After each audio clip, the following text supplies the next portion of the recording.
nós paramos o conselho encaminhando o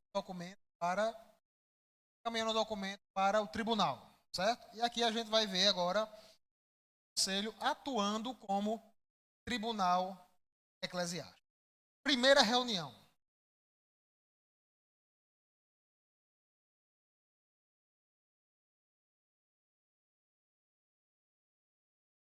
Vai fazer isso é o tribunal. Isso é uma matéria. Você só protocola ele ali, entrega ao conselho e está encaminhando. E o tribunal é que tem competência para isso. Certo? Primeira reunião. E aí, aqui o Jacon falou uma sugestão interessante, que aí tem que marcar outra reunião. Não tem. Vocês vão ver que essa primeira reunião do tribunal é uma reunião muito rápida, só para fazer um encaminhamento. Então, você estava na reunião que foi protocolada, encaminhou, encerrou aquela ata, essa reunião, tribunal eclesiástico. Certo? Pois, encerrou a lei 10. Certo? Vamos lá. O que eu quero ver com vocês aqui? Sobre a suspeição ou impedimento. Suspeição e impedimento são situações que vão impedir alguém de ser juiz no processo. A suspeição, ele tem argumentos subjetivos e relativos, eles são absolutos. Pode participar daqui. Claro. É o que eu quero ver com você. Veja. O que é que o Código de Disciplina nos diz sobre isso? É um pouco menor, né, irmãos? Aí, se quiserem até vir mais para frente, eu cabo gente aqui. O artigo 29 diz assim: a alegação de suspeição será apresentada logo de início da primeira audiência a que o faltoso comparecer. Mas isso aqui é quando o denunciado alegar alguém suspeito. Certo? A primeira vez que ele for lá, aí ele vai dizer: olha, eu queria alegar aqui que o presbítero Alain é suspeito por causa disso. Não pode atuar, ele não pode me julgar. Primeira reunião. Parágrafo único. A suspeição não poderá ser declarada nem reconhecida quando a parte injuriar o juiz ou o tribunal ou de propósito der lugar para criá-lo. Uma artimanha, né? Ele injuriar, aqui no Nordeste, esculhambar com. Depois dizer, não, ele é suspeito, ele não tem um problema com ele. Isso não pode acontecer. Artigo 28. Vocês vão entender por que eu estou dizendo isso aqui na primeira reunião do conselho. Mas não é na primeira, ele não vai declarar a suspeição na primeira reunião que ele comparecer? Não é nessa agora, não. É por que eu estou falando sobre isso? Diz lá que no artigo 28, o juiz deve dar-se por suspeito. Se não fizer, será arguido de suspeição por qualquer das partes seguintes. Ou seja, tanto o denunciante como o denunciado poderão alegar esses fatos para alguém ser suspeito de atuar no processo. Quais são? Se for marido, parente consanguíneo ou afim, até terceiro grau de uma das partes. Então, você denunciou alguém, ele é sobrinho do presbítero, esse presbítero também pode como juiz. Denunciou a esposa de alguém, certo? Até terceiro grau. Né? Filho, pai, irmão.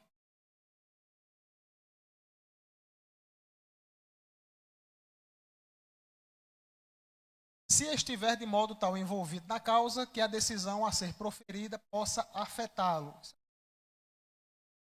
Que avaliar o envolvimento de um possível envolvimento naquela situação, saber se ele está afetado. Se tiver intervindo, isso aqui é para a instância superior, né? Presbitério para cima. Se tiver intervindo do processo como juiz na instância inferior, tiver sido no mesmo procurador. Isso é quando tem um processo aqui. Vamos supor, aí pastor Ailton, alguém na sentença, essa pessoa recorre ao presbitério, ele não pode julgar mais lá em cima. Já era juiz aqui embaixo. Se ele foi testemunha do processo. Olhe, isso aqui é importante. Se houver manifestado a estranhos a sua opinião sobre o mérito da causa, ou tiver se ausentado das sessões do tribunal sem prévio consentimento, é a questão que vai para os concílios em geral. Os membros do concílio, eles para se ausentarem do plenário, ele tem que ir à sessão. Mas veja a primeira parte. Se houver manifestado a estranhos a sua opinião sobre o mérito da causa.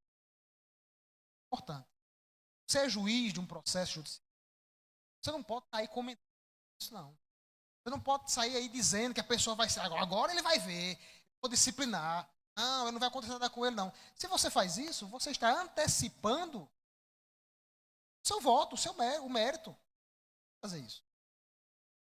Então, se ele sabe que você está fazendo isso, é sua suspeição, porque o presbítero fulano de tal, ele estava na casa da família do denunciante, dizendo que eu ia ser disciplinado, mas você não viu nenhum processo. Ele tem que julgar. É uma coisa interessante. Base as provas que estão no processo. Eu sei que nossa realidade, as coisas não são assim, mas o juiz, ele pode entrar no processo para condenar, sentar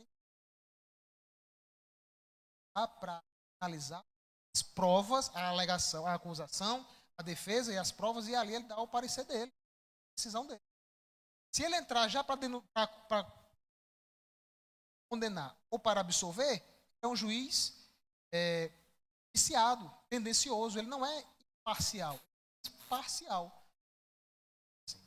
Lembre-se que nós, como tribunal, nós em cima de um tribunal, temos que trabalhar com a legalidade, com a moralidade, com a credibilidade. Qual é o tribunal que vai ter credibilidade, o juiz fazendo isso? Então, isso aqui são os motivos de alegação. E a parte pode alegar suspeição. Veja que eu disse lá no início, o nosso Código de Disciplina, ele é antigo, lacunas, né? Aí não tem a opção aí dizendo que se um presbítero, um juiz, for parte no processo, ele é suspeito. Tem? Não. Veja lá em cima. Diz assim, ó. O juiz deve dar-se por suspeito. Se não o fizer, será arguido de suspeição por qualquer das partes. Se o juiz, ou em um desses casos, vamos supor, vou dar um exemplo aqui.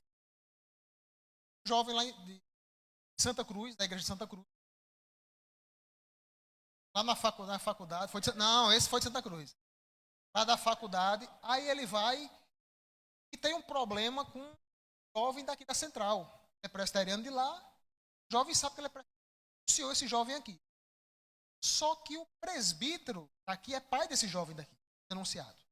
Começa a reunião, aí o pai pega a suspeição. O jovem de lá, que é a outra parte que tem competência para alegar suspeição, não sabe que ele é pai. Aí ele vai julgar o processo? Sendo o pai do denunciado? O tribunal vai deixar isso acontecer? Pode. Então, isso é imoral. Qual é a credibilidade que esse tribunal vai ter se dizer assim, foi julgado e o pai dele deu o voto, como é que pode? Nós sentando o filho. Então, mesmo que nós não tenhamos base legal nesse ponto, o tribunal tem que se manifestar sobre isso. Na minha opinião, o tribunal tem que ver isso. Se ele não alegar suspeição, se chegue pro cara e diga, não, seu filho, é seu sobrinho, é seu irmão. Você não vai se alegar suspeito, não. Se você não fizer, a gente faz. Você vai vai alegar que você é suspeito, você não pode participar, não. Então, na primeira reunião, o tribunal vê isso. Se todo mundo está apto, tem alguém para ser declarado como suspeito ou impedido. Ok? Aí, na primeira reunião, artigo 51 diz, o presidente designará sempre um dos juízes para acompanhar o processo e funcionar como relator. É isso. Vai ser aquela pessoa que vai ser responsável por apresentar as propostas ao Conselho. Recebimento ou depois, quando for dar a sentença, ele vai fazer proposta da sentença, chamamos do relatório, no presbitério. Tem um relatório, o plenário vota. Da mesma forma no tribunal. O relator vai chegar lá, vai dar a sugestão dele e o tribunal vai julgar. Se você olhar o Código de Disciplina, você vai ver, principalmente em formas gerais, processos sumário e ordinário principal. Detalhes acerca do relatório do relator. Dessa forma. Foi feita uma consulta ao Supremo sobre o processo sumaríssimo. Nós vamos ver também. Ele disse que a questão do processo sumaríssimo é aplicável apenas no Conselho da Igreja e se aplica de uma forma por causa da informalidade, a oralidade. O processo no Conselho deve ter. Então, o relator que vai apresentar o relatório, ele não precisa trazer um relatório escrito. Não precisa, pode trazer já para ser a decisão, né? É uma boa proposta disso. Mas não para juntar como relatório e depois juntar a decisão. É tudo mais informal. Se nós fôssemos comparar ou fazer uma analogia com a justiça, é mais ou menos o que nós encontramos no julgado especial. Antigamente chamava de pequenas causas. É regido por celeridade, pela informalidade, oralidade. As pessoas lá podem ser parte do processo, às vezes, sem ter advogado. Ele se defende, ele mesmo acusa. Entendeu? O conselho é isso. O relator vai fazer isso. Ele vai analisar aquilo que é competência do relator e chegar para o conselho, para o tribunal e vai dizer, olha, por causa disso, eu acho assim. Claro, se ele trouxer já escrito, só aprovar, coloca como decisão. Ok?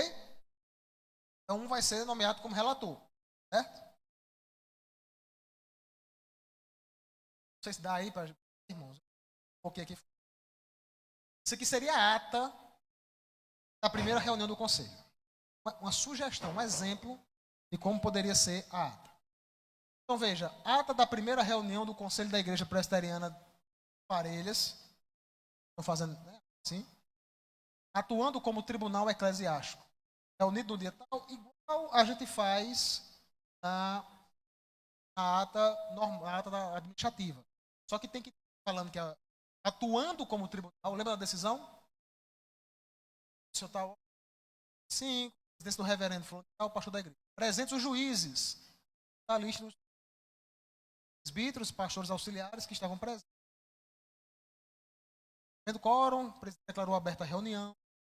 O exercício espiritual contou com a oração feita. Ordem do dia. Denúncia judicial. Considerando o protocolo da denúncia judicial feita por contra Santana, foram tomadas as seguintes decisões. A.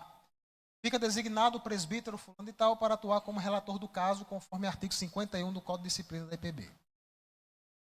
B. Nesta reunião foi realizada a entrega da denúncia ou queixa e todos os documentos que a acompanham ao relator para providências cabíveis. Por quê? O relator vai pegar essa denúncia e vai levar para casa. Vai analisar em casa se essa denúncia, o termo é ser recebida a denúncia. É dizer, a denúncia está ok, nós vamos recebê-la, vamos dar continuidade agora ao processo. Porque ele pode dizer, não, essa denúncia não é para ser recebida. Ela tem problemas e a gente vai rejeitar a denúncia e vamos devolver para o denunciante. Diga aí, meu irmão. O relator tem algum prazo para entregar o relatório? Tem. Se não me engano, o prazo vai estar aí de 10 dias. É um prazo interno, indireto, esses prazos, mas a gente vai na nossa realidade, né? O relator vai trabalhando de acordo. Claro que ele não vai ficar morosamente, mas ele tem 8 dias. Certo. E aí, terminou isso, apenas veja que são duas situações, né? Designar alguém como relator e entregar os documentos para ele. Essa ata é a ata do tribunal. Tribunal.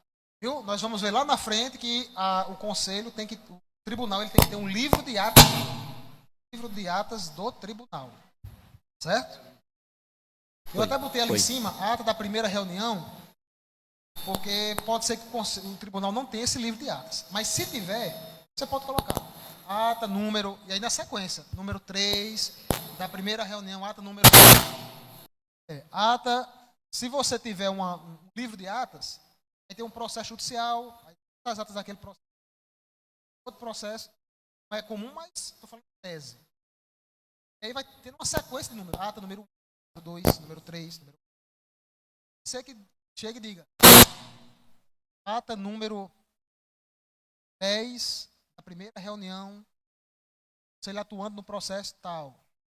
Ok? Agora sim, segunda reunião. O relator levou para casa para analisar tudo isso, para trazer a proposta. O conselho vai analisar. No segundo momento, o tribunal se reúne, devendo ser analisado se vai ser dado prosseguimento ao processo ou não, com base na proposta do relator. Na segunda reunião, o que é que será analisado?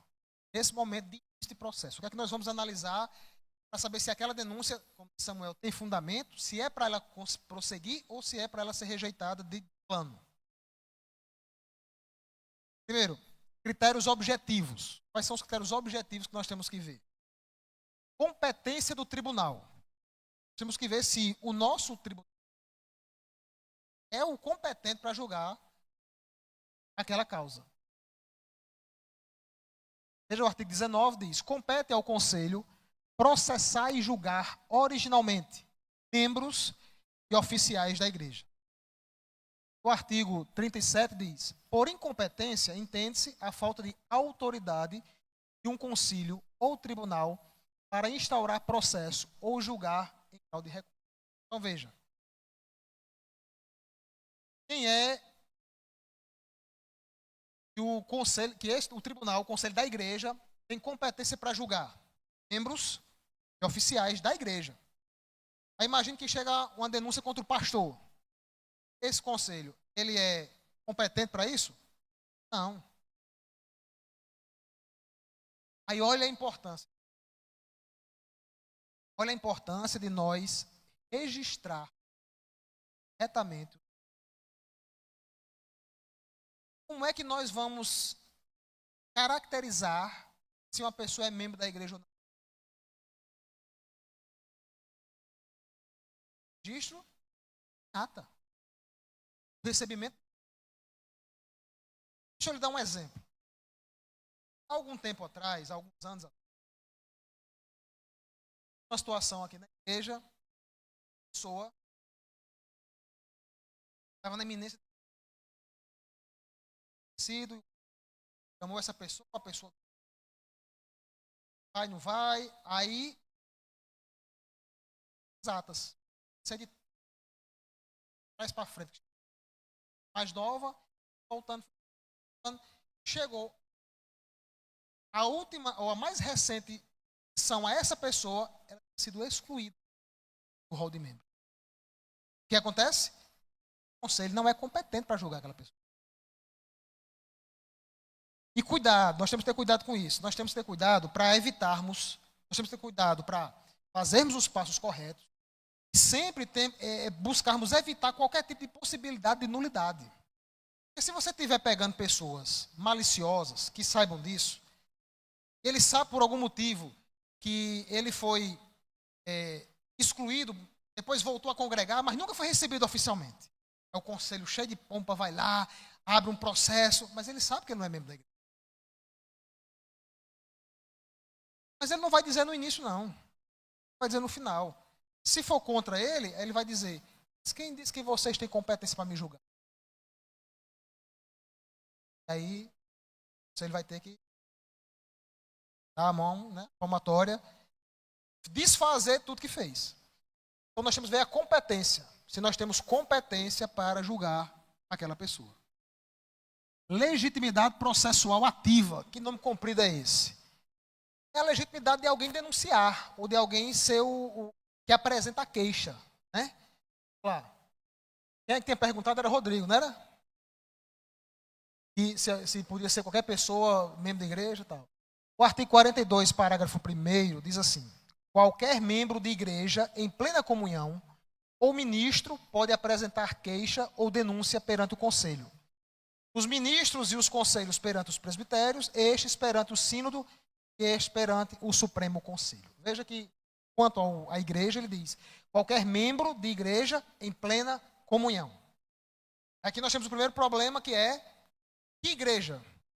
Igreja presbiteriana? Ou qualquer igreja reconhecida como evangélica? O Supremo não diz. procurei se já falava sobre isso, não achei nenhuma decisão. Aí, ó, em plena comunhão, ou seja, um dos efeitos da pessoa ser disciplinado, o afastamento, nós vamos ver as penas, é ele não poder denunciar. E é aquele negócio. Você não é obrigado, eu não sou obrigado a concordar com lei nenhuma, decisão nenhuma. Eu posso descumprir. Eu acho isso aqui pecado. Imagina a situação. Casal da igreja, irmão fraqueja, adultera. Denunciado, disciplinado. Perdão a esposa. Mas a esposa achou que era ser disciplinada e vamos se vingar. Aí ela trai o cara. Ele não pode fazer a queixa. Está disciplinado. Ele não está em plena comunhão. Eu acho isso complicado, mas é o que a lei diz. Então, o relator vai olhar para isso e o conselho vai ter que apreciar. Essa pessoa que está denunciando ou que está apresentando a queixa, ela tem competência para isso? Ela pode fazer isso? Né? E aí fica esse membro de igreja. É da igreja presbiteriana ou é de qualquer igreja evangélica? Eu vi alguém falando, achava que dizia que era membro de igreja presbiteriana, porque se ele, é aquele artigo que nós vimos lá atrás, né? Se ele não provasse, ele podia ser, ele agora ser disciplinado. Membro de outra igreja não pode. Mas aí fica. É critério. Então, a segunda coisa que tem que ver é a competência da pessoa que está, a legitimidade ativa, se ele pode fazer essa denúncia. Mas é uma pergunta. Lembra que um artigo ali que eu li, ó, plena comunhão, apresentar queixa ao conselho. Os ministros e os conselhos perante os presbitérios. Só para... Aqui só... Ó. Perante os ministros e os conselhos perante os presbitérios. O presbitério julga quem? Pastores, ministros, conselhos, né? Então, quer dizer que um membro da igreja não pode denunciar um ministro ou um conselho, não?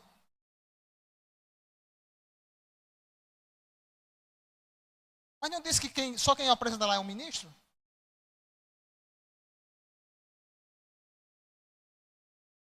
Aí, o artigo, decisão de 66, vai dizer o seguinte: sobre encaminhamento de queixa ou denúncia, resolve. A denúncia ou queixa de que trata o artigo 42, parágrafo 1º, apresentada por um membro da igreja contra um ministro presbiteriano, e entenda-se, ou um conselho, ou um concílio da igreja, deve ser apresentada ao concílio a que pertence o denunciado, se for o ministro, o presbitério, através do concílio a que pertence o denunciante. Então veja, se um membro da igreja quer denunciar um ministro, ele faz a denúncia para o presbitério. Ele protocola no conselho. Pede ao conselho para que o conselho suba para o presbitério. Perfeito. Exato. Não, ele não está denunciando ao conselho. É isso que eu estou dizendo. Ele está denunciando ao presbitério. O que o conselho vai fazer é só encaminhar. Se o conselho não encaminhar, aí ele pode ir lá e encaminhar. Né? Ok? Eu disse isso só porque pode ser algum membro querer denunciar vocês, aí fica mais fácil.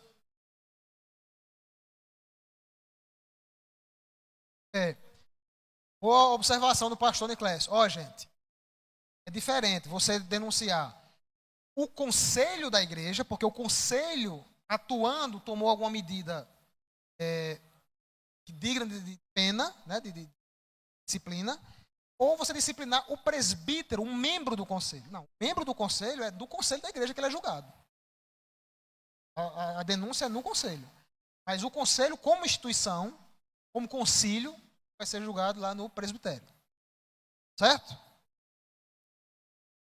Terceiro, se está configurada a falta, aquilo que ele está acusando. No direito penal, pessoal da polícia, isso é chamado de materialidade. Quando acontece um crime, aí a polícia a civil vai abrir o inquérito policial, vai buscar duas coisas. A materialidade, ou seja, o crime aconteceu, aconteceu. E a autoria. Né?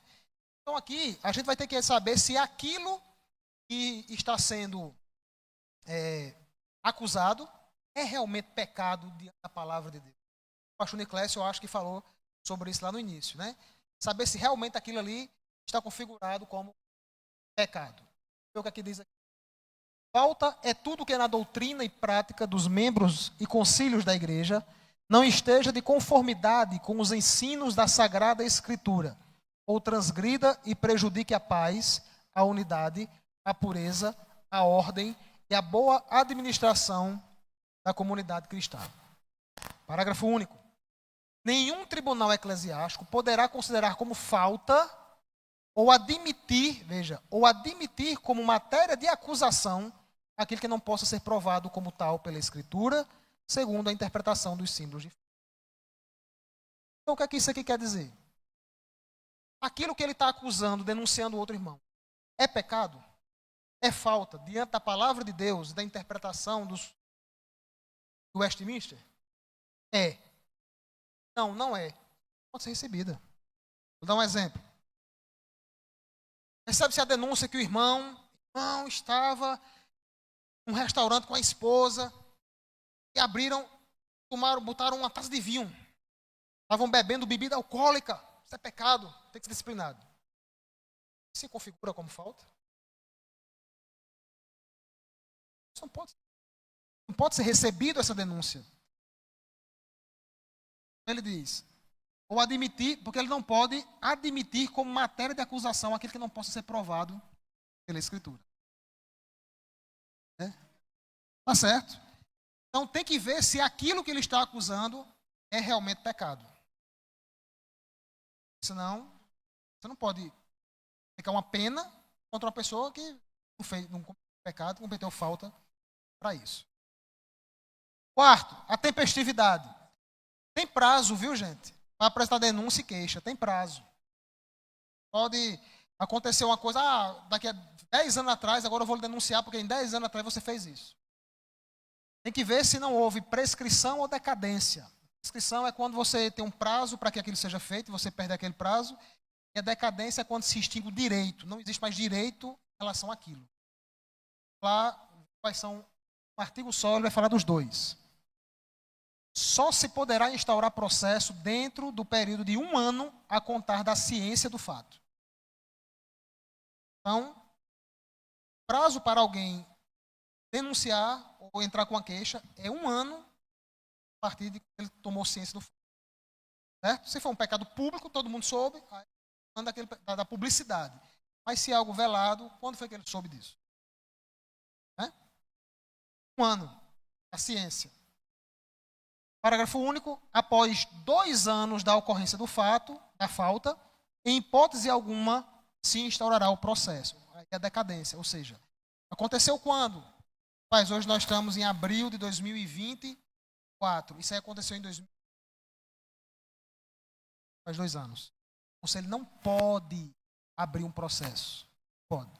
Porque já decaiu. Houve decadência. Já passou o prazo. Então isso tem que ser observado. Eu estou dizendo. Se a pessoa, se o tribunal não via esse tipo de coisa, aí depois pode, lá na frente, condenar, dar publicidade, diz, foi disciplinado, e ele vai dizer, fora do prazo, vocês não podiam nem ter feito isso comigo. Aí vai para a justiça e aí, confusão para a gente. Ok? Então esses 4 pontos são os pontos objetivos que o relator vai olhar e o conselho, o tribunal vai apreciar se recebe ou não a denúncia. Em hipótese alguma, se abrirá processo após 2 anos. Certo? Então, isso aí é absoluto. Se a falta ocorreu há mais de 2 anos, ele pode ter descoberto isso ontem. Decadência. Não existe mais direito em relação a isso. Ok? Vamos lá. Critérios subjetivos. Aqui foram os objetivos, né? Aquilo é que tem que ter isso e pronto. Subjetivos são aqueles que o conselho vai ter que ir com ato discricionário. O conselho vai ter que avaliar. Se não é, se dá certo, se não dá. Os itens elencados no artigo 46, Código de Disciplina. Quais são esses?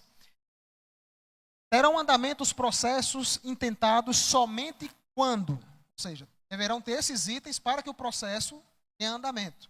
Letra A. O concílio os julgue necessários para o bem da igreja.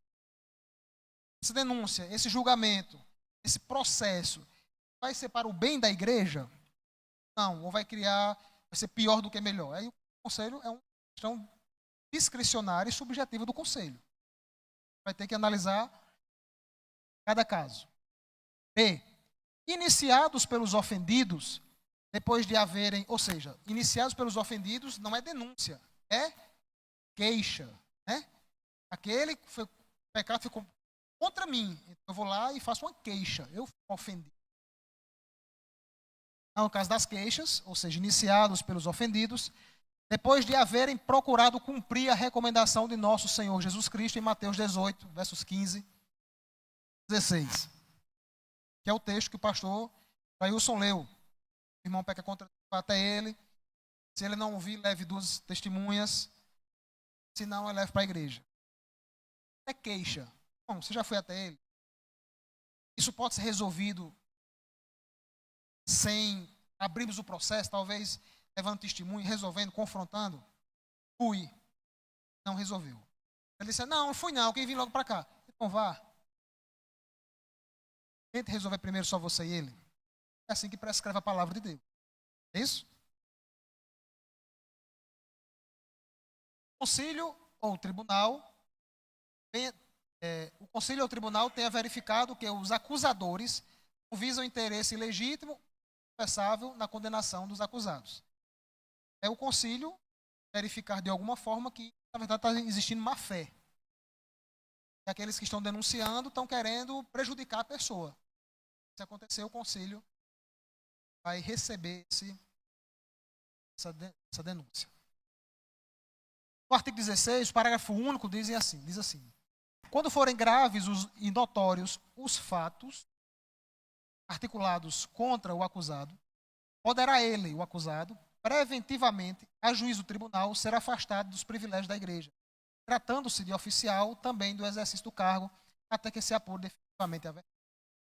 Veja, em regra, tem uma denúncia contra um presbítero da igreja. Em regra, durante o processo, o que acontece com ele? Nada. Estou sendo presbítero, continuo no conselho, servindo Santa Ceia, mas o tribunal pode entender os fatos que são narrados na acusação são gravíssimos. E é prudente que ele se afaste das atribuições dele. Então, de uma forma, uma espécie de liminarmente, o conselho vai já antecipar o afastamento. Prisão preventiva. Vai tirar preventivamente. Então, vai dizer, olha, agora você está afastado da comunhão, do exercício do presbiterato, do diaconato, do ministério de louvor, seja, até ser julgado o processo. Para quê? Para que aquilo que é público, que é grave, imagine, o cara foi acusado de molestar a enteada. Aqui casos, né? Se escandalizou e parece que é verdade mesmo.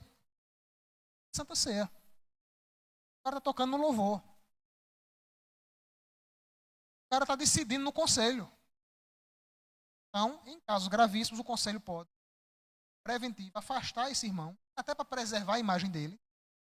Até, só um minuto, peraí, só concluir aqui. Até julgamento final, que vai confirmar ou revogar a decisão anteriormente feita. Certo? Citei a questão de um presbítero. Se ele não for afastado, ele continuará no conselho da igreja, a parte administrativa. Continuará atuando. Mas se ele for afastado previamente, ele não atuará lá até o julgamento final. Se for confirmado, a pena vai ser aplicada. E aí, ou se for indeferido, né, ele for julgado improcedente a denúncia, ele volta normal, atividades de preço. Certo? Até aqui tudo ok? Vamos andar. Artigo 54. Se o tribunal receber a queixa, ou seja, tudo isso que foi visto, está tudo ok, está tudo em competência, as pessoas são legítimas, Vamos para receber. Receber a queixa ou denúncia. O tribunal designará dia, hora e lugar para o interrogatório do acusado. Se não receber, queixoso ou denunciante terá ciência.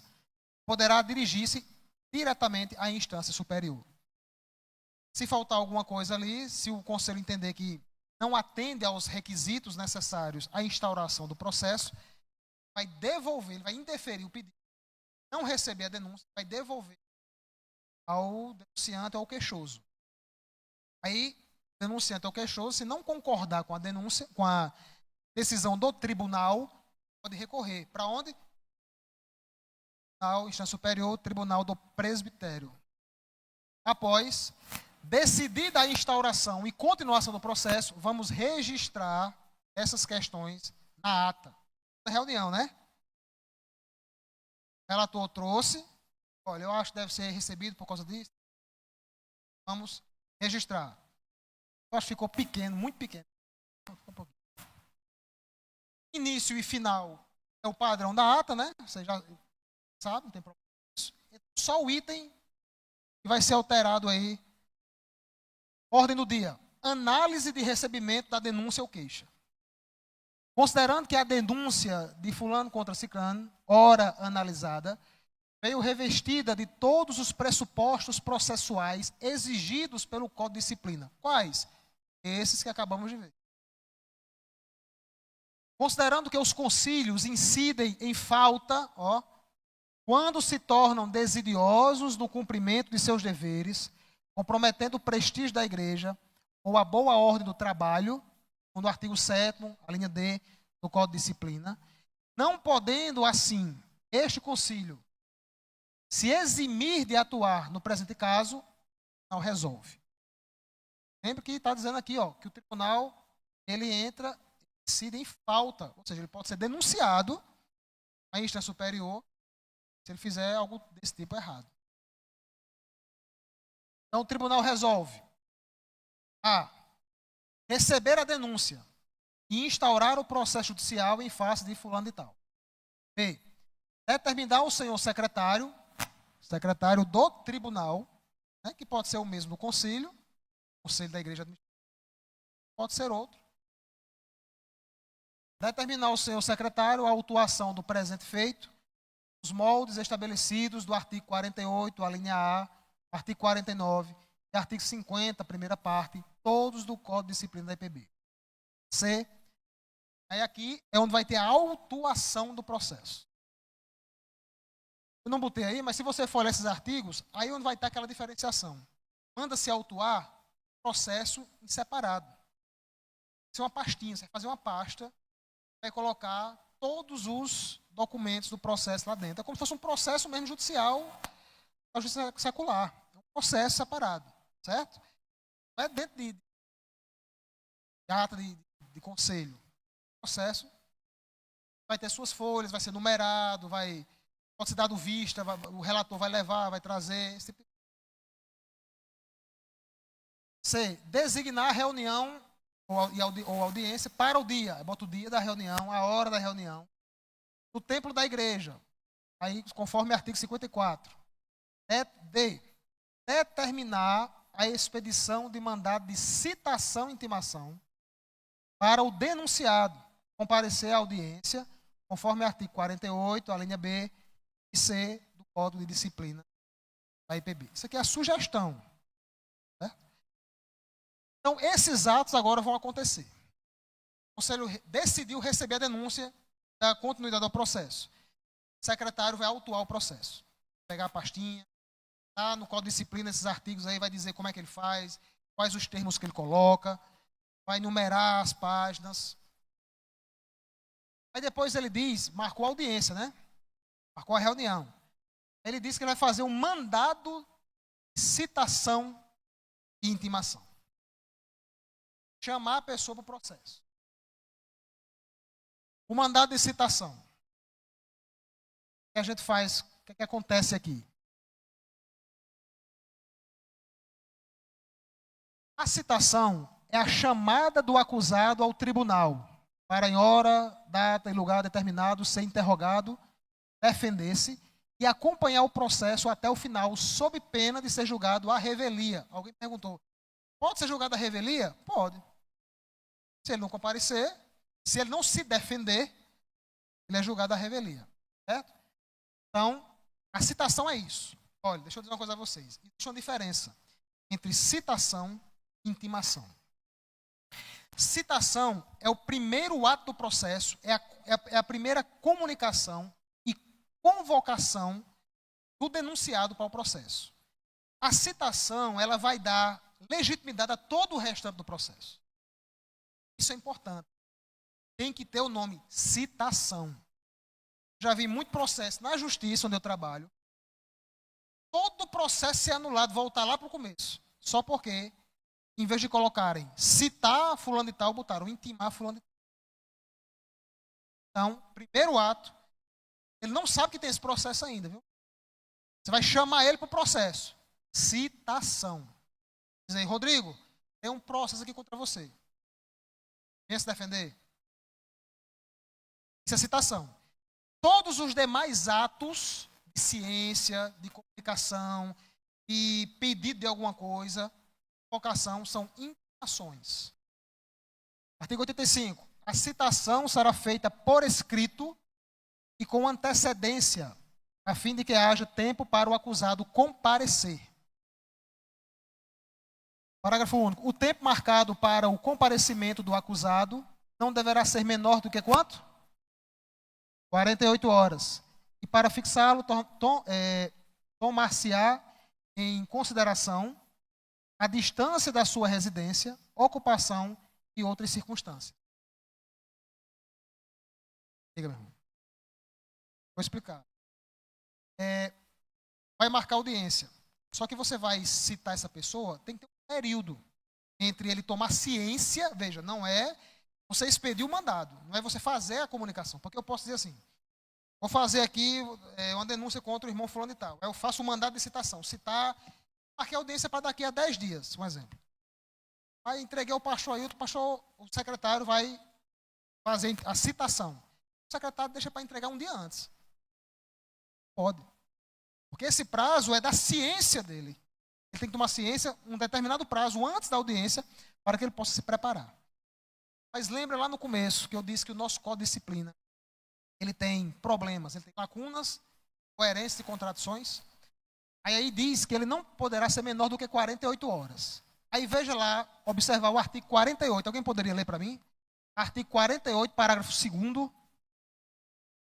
Tempo marcado para o comparecimento do acusado não deverá ser menos de 8 dias. Para fixá-lo, torna-se-á em consideração a distância da sua residência, ocupação e outras circunstâncias. Entenderam aí a contradição, a incoerência aí? Exatamente. Aqui diz 48 horas, aí diz 8 dias. E ele leva em consideração o quê? Não, se é uma pessoa que mora, que é fácil, mora em Currais Novos, cidade pequena, mora perto da igreja. Agora, não é isso não. Agora, se uma pessoa em São Paulo, o cara mora no outro lado da cidade, ele mora numa zona rural, que é difícil ele vir, ou ele trabalha fora, passa de 15 em 15 dias. Isso tem que levar em consideração. Esse é o tempo mínimo, gente. Você não pode fazer um tempo menor do que esse. Vou fazer mais, eu posso marcar daqui a um mês. Mas veja, num lugar diz 48 horas, no outro lugar diz 8 horas. A gente bota o quê? 8 dias. A gente bota o quê? 8 dias. Peque pelo excesso, pela prudência. Se você botar 48 horas, certamente vai ser um caso de idade aí. Ele pode pedir nulidade. Isso é um erro, um problema do nosso código de disciplina que deve ser corrigido. Ok?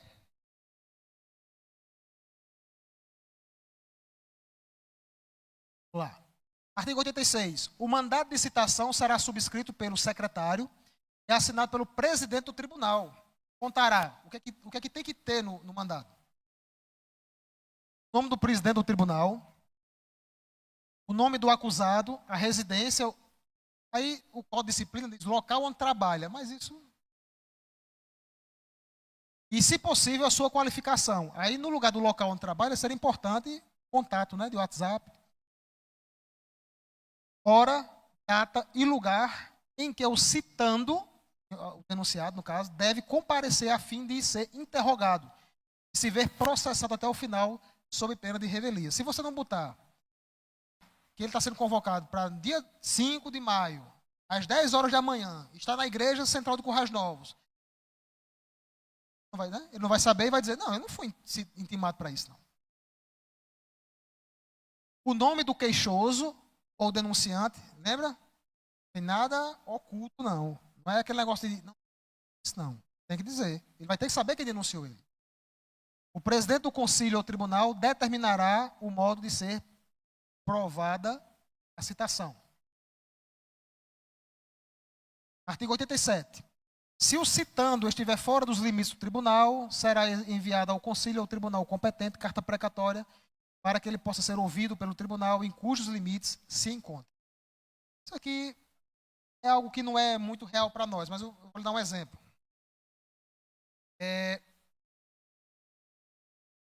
Uma pessoa que foi denunciada, é membro da igreja, ele está trabalhando lá em Mossoró.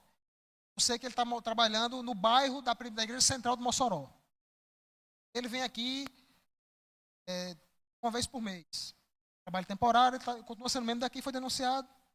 Então, aí, vamos esperar um mês? Você pode esperar um mês, marcando a audiência para lá, mas você pode querer que ele seja citado logo. O que é que você faz? Você faz uma carta precatória, muito rara de se acontecer, mas existe, manda para a igreja central de Mossoró, que é a competência dele, para que eles autuem essa carta precatória e façam a citação. Depois devolvam para a gente. E a gente junta no processo. Certo? Não se preocupe com isso não, que eu acho que isso é uma coisa... Nós normalmente esperamos, né? Esperamos a pessoa voltar e fazer. Não é que essas carreiras também não. Importante, viu, gente? Mandado de citação. Lembre-se, nós estamos trabalhando com documentos. O mandado de citação ele tem que ser assinado pela pessoa. Não é, ei, uma denúncia contra você, vai lá. Não, isso não. Por quê? Porque você vai botar, você vai colocar o mandado de citação no processo, porque aquele mandado é o que vai comprovar que ele foi regularmente citado para o processo. Aí, se ele se recusar a assinar, você vai certificar dizendo que ele se recusou, né, mas entregou a ele ou mandou por WhatsApp. Vai estar no processo isso. Ok? Até agora tudo ok? Não, a primeira parte foi mais tranquila. Vamos lá. O que é que deve conter no mandado? Citação. Isso aqui é importante. As expressões citação e intimação. Isso tem que... Lembre-se. Citação é citação. Intimação é intimação. Então tem que ter a palavra citação para que aquilo tenha legitimidade durante o processo. Dia, hora e lugar da reunião ou da audiência, para que ele tome ciência. E a expressão sob pena de revelia. É quando ele não se defende.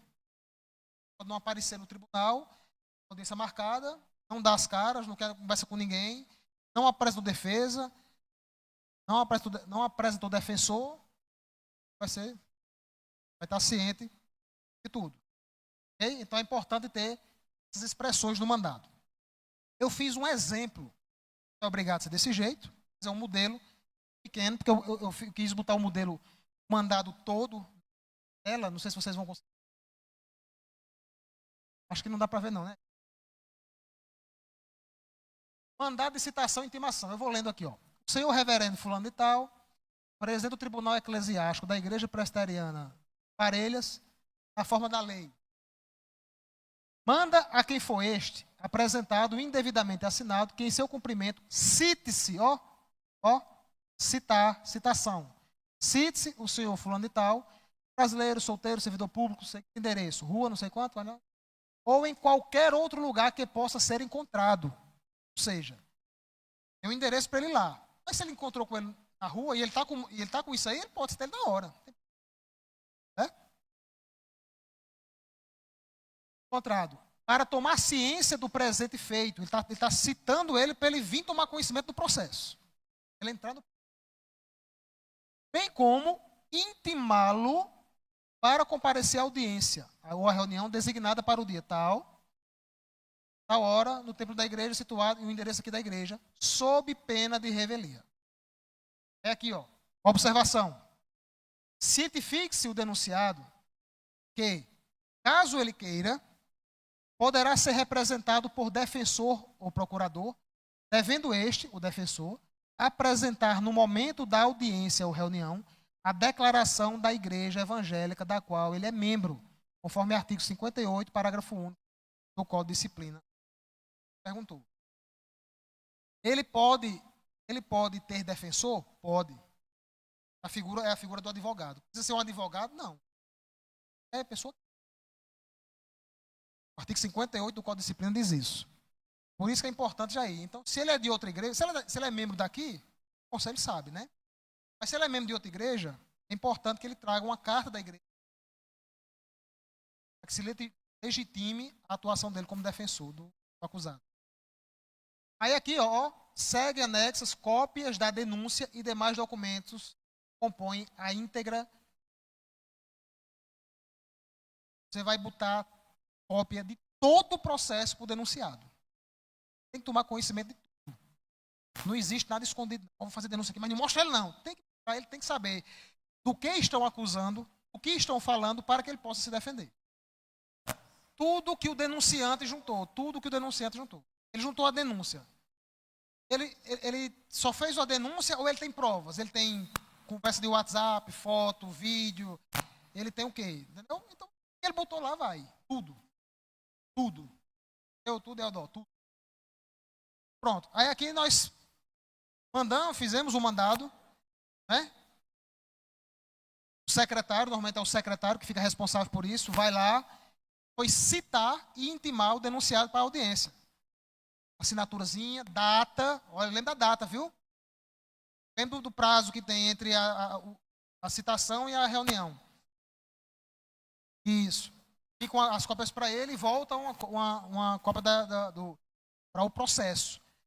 E aí, junta do processo, e aí nós vamos preparar para irmos para a terceira reunião no tribunal, aí sim com a presença do denunciado. Ok? Nós vamos encerrar agora, irmãos.